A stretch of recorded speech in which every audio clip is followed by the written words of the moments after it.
Johnny, ¿cómo estás? Y hola a todos tus oyentes y a todos los que nos ven.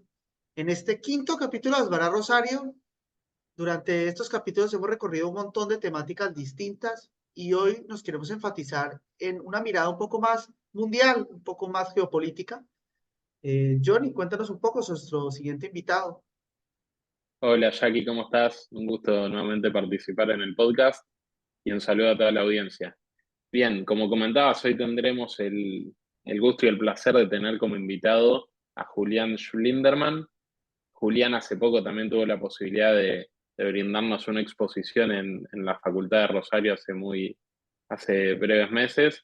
Y bueno, para destacar, Julián es escritor y analista político internacional, sobre todo en temas relativos al Medio Oriente. Es profesor titular de la materia de política mundial en la carrera de Relaciones Internacionales en la Facultad de Buenos Aires, en la UBA, y tiene numerosos escritos y también participaciones en distintos programas de televisión, así que bueno, hoy será un placer contar con su presencia y bueno, vamos a aprovechar la oportunidad para poder consultarle respecto a la temática que comentaba Jackie.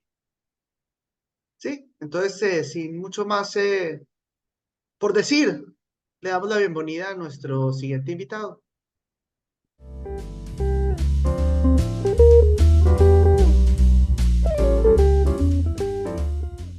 Bueno, hola Julián, ¿cómo estás? Un gusto contar con tu presencia en el episodio de hoy.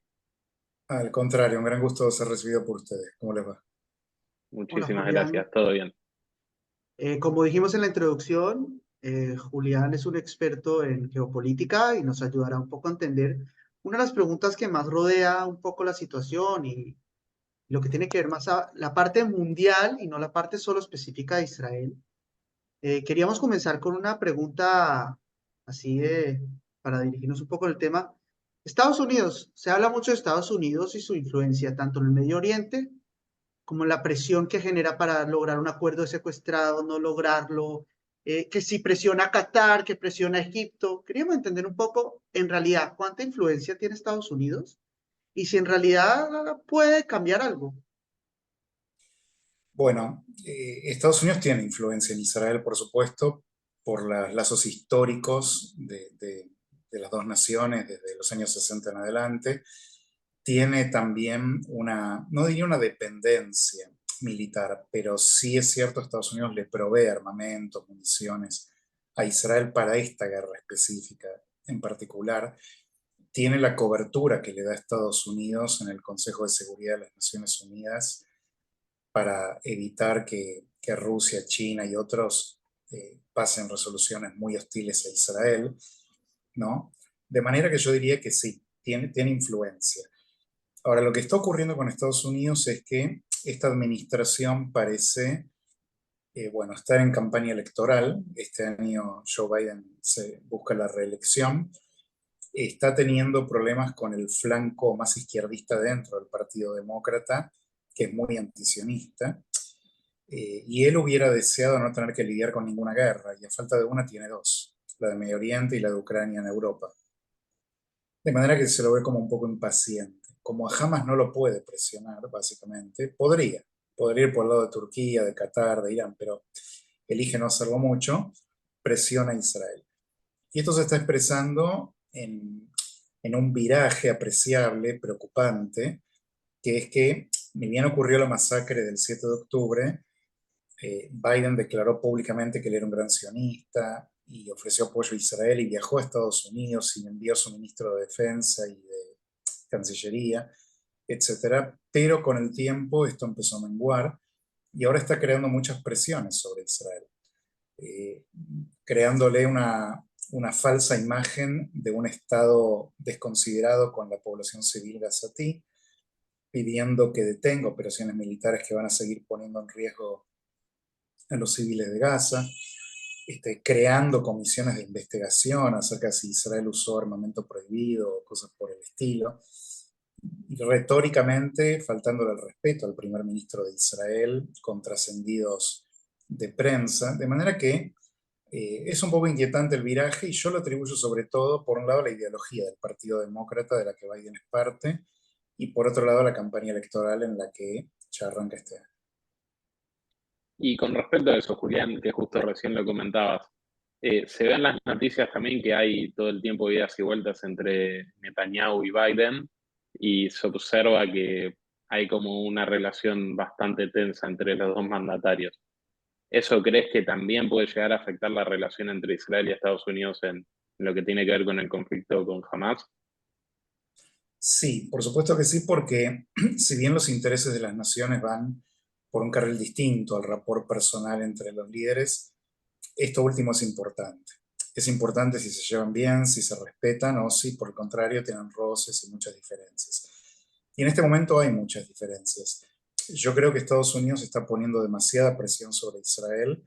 Lo ha ayudado, hay que reconocer esto. Realmente se comportó como un aliado confiable y le ha sostenido la espalda a Israel. Imaginen que el mundo sin Estados Unidos estaría mucho más hostilizado contra el Estado judío.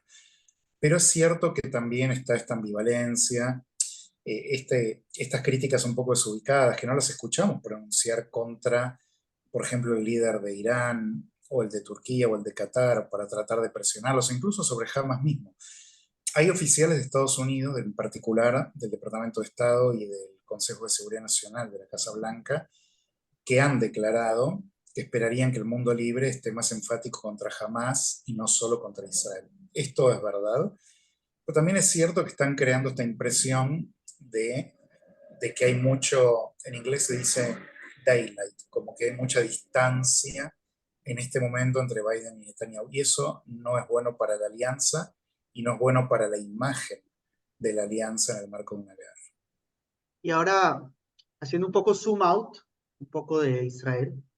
¿Esto es una nueva guerra fría? ¿Esto es una Rusia, Ucrania, la guerra de Israel? ¿Es una guerra nueva fría de pronto de los chiitas junto a lo que es Rusia y China y al otro lado Estados Unidos, Europa? ¿Se está formando algo distinto? Yo creo que sí. O sea, de hecho, ya antes de esta guerra, con el envalentonamiento internacional de China, con la agresión militar de Rusia, y Rusia en particular antes de la guerra también ya venían dando muestras, sí, se instalaba una nueva dinámica similar a lo que se llama la Guerra Fría, porque no había en ese momento intervención militar. Ya con el ataque de Rusia en Ucrania y el ataque de Hamas, es decir, Irán, en Israel, ya podemos hablar de una nueva guerra. No sé si es tan fría, pero claramente mezcla los componentes de una guerra caliente con una guerra fría, en el sentido de que hay un nuevo eje, que es un eje de potencias revanchistas, que son Irán, China y Rusia, con Corea del Norte, con algunos oscilantes como Sudáfrica y Brasil, por ejemplo. Y por otra parte, sí, el mundo libre con Estados Unidos, Israel, Europa y el mundo anglo en general, más algunos de América Latina, que estarían desde el otro lado, ¿no? Del lado de las democracias liberales. Claramente está emergiendo este nuevo equilibrio de poderes y todavía China no es un actor involucrado, en el sentido de que China tiene ambiciones sobre Taiwán y todavía no las manifestó concretamente. Si llegara a darse ese tercer frente en simultáneo, esto sería una presión muy grande para Estados Unidos, que es quien verdaderamente es el garante internacional, ¿no? Europa acompaña, pero nunca lidera. Claro, sí, es muy interesante lo que comentás. Y con respecto a eso, Julián, se ve también en las noticias o han habido bastantes repercusiones sobre el escalamiento que ha tenido el programa nuclear de Irán o el enriquecimiento del uranio que se estaba manifestando. Y en base a lo que está pasando en el mundo y a la polarización que comentás, esto también despierta las alarmas no solo de Israel, sino del eje del mundo libre. ¿Crees que en base a todo lo que está sucediendo esto puede escalar aún más? ¿Que Irán puede llegar a obtener próximamente un programa nuclear o escalarlo a niveles de que pueda próximamente realizar algún tipo de ataque? Mira, Irán viene avanzando hace tiempo con el programa nuclear, que se sospecha que tiene una dimensión militar concreta. Eh, Todos los especialistas vienen advirtiendo hace tiempo de que Irán está en el umbral. El único tema que a mí me hace ruido es que hace mucho vienen advirtiendo que ya es inmediato, ya es inmediato, ya es inmediato, y no parece ser inmediato. Pero también es cierto que sí, Irán ha estado avanzando, tiene muchas centrales nucleares para procesamiento de agua pesada o para enriquecimiento de uranio o para cuestiones escondidas bajo tierra. Hace rato no deja ingresar a los oficiales de la ONU que tienen que monitorear este asunto. Y la verdad es que es inquietante pensar que podría en algún momento sorprender al mundo con armamento nuclear. Ahí cambiaría mucho la ecuación, porque Irán se está comportando como un matón regional ya, en este momento, habiendo creado estas alianzas con grupos chiitas regionales, ¿no? Como los Hutis, Hezbollah, Hamas, etcétera. Pues con un respaldo nuclear detrás de esto sería increíblemente más complicado lidiar con Irán. En este sentido, a mí me parece que Estados Unidos, y sospecho que en algún momento Israel, podrían intervenir militarmente contra Irán eh, antes de que tenga la bomba. Es decir, Estados Unidos no con Biden.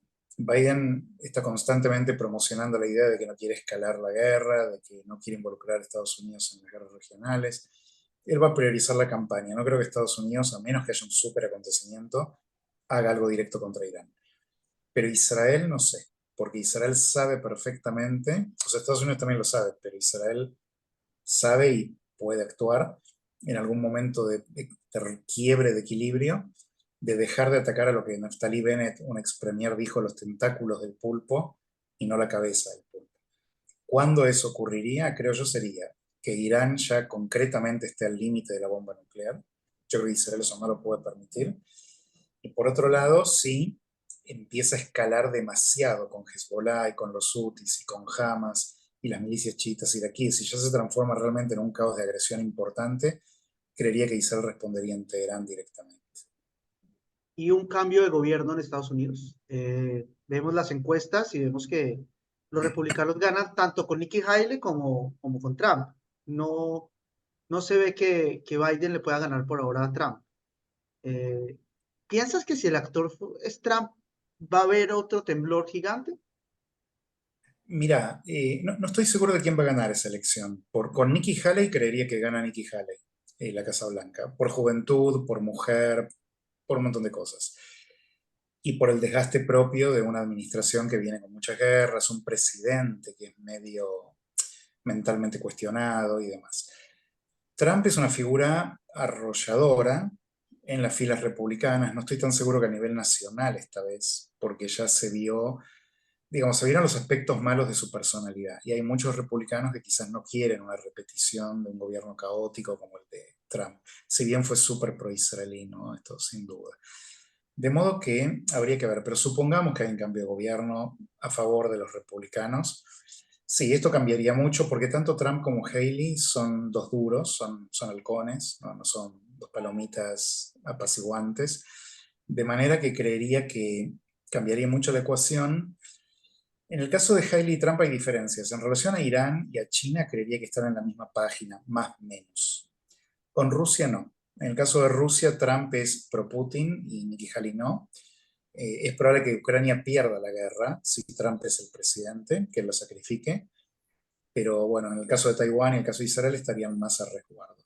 Y con Nikki Haley los tres. Pero es una conjetura. La verdad es que no sabemos quién va a ganar la elección, porque pueden ocurrir, a priori sí, la tendencia es que va a favor de los republicanos, pero falta mucho, puede complicarse mucho el mundo, pueden cambiar las cosas. Si Biden deteriora, como lo está ocurriendo mentalmente, de manera muy visible, muy pública, e insiste en ser el candidato, bueno, eso lo va a reducir también sus chances. Si es reemplazado por otro, habría que ver. Si es un match entre Kamala Harris y Nikki Haley, sería algo muy interesante. Creo que todavía hay también que ver un poco cómo va la evolución esa. Seguro, hay bastante camino por andar. Y también relacionándolo con la política interna israelí, eh, también vemos que hay muchos cuestionamientos desde antes de la guerra con respecto al gobierno de Bibi Netanyahu, y sobre todo ahora mucha gente también pide que antes de que finalice la guerra incluso haya un cambio de gobierno que renuncie. En, digamos, ¿qué debería pasar en la guerra en sí, políticamente hablando, para que Netanyahu vuelva a tomar fuerza política? Bueno, efectivamente hay muchos cuestionamientos a Netanyahu, primero porque ya venía con el trasfondo del tema de la reforma judicial, que ya había un importante descontento social y mucha convulsión política en Israel con este tema. Luego viene esta tremenda masacre que choquea a la sociedad israelí y judía diaspórica y que de hecho reaviva muchos de los cuestionamientos sobre un gobierno que no previó, no respondió velozmente, que fue tomado por sorpresa. Pero esto está un poco corrido de lado, si bien emerge por el tema de los rehenes, ¿no? Como un tema de decisión política y hay manifestaciones públicas en Israel. En rigor me parece que están mayormente concentrados con la cuestión de la guerra. Creo que hay un consenso en Israel que cruza toda ideología, salvo los familiares de los rehenes y quizás miembros de los kibutzim y demás afectados. Creo que el resto de la población está bastante enfocada en derrotar a Hamas, en comprender que tanto Hamas como Hezbollah no pueden seguir siendo amenazas existenciales para Israel, porque hoy en día hay 250.000 de desplazados internos que no están viviendo ni en el norte ni en el sur, están concentrados en el centro del país. Esto no es un Israel viable.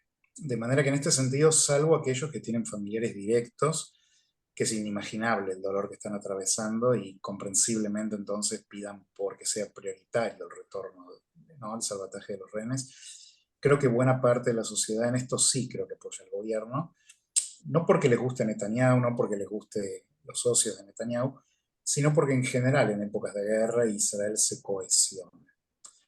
Ahora bien, es cierto también que hay un reclamo muy concreto y una expectativa de que ni bien termine la guerra, haya una comisión de investigación y que la clase política y militar rinda cuentas de todas las debacles de seguridad y defensivas que ocurrieron el 7 de octubre. Y ya en estos últimos minutos que nos quedan, te quiero traer un poco más a este lado del mapa. Quiero preguntar un poco sobre, uno, los actores como Bolsonaro hace unos años del amor a Israel y todo eso, y ahorita vemos algo parecido con el presidente actual de Argentina, Javier Milei, o lo contrario, cuando es Lula y cuando es Petro, Gustavo Petro, por ejemplo, en Colombia. Sentimos bastante el nombramiento de Israel en Latinoamérica y sobre todo en la política, a favor o en contra en muchas cosas. ¿Qué te parece que hay ese cambio y esa influencia y también lo que ha sucedido con el presidente Javier Milei?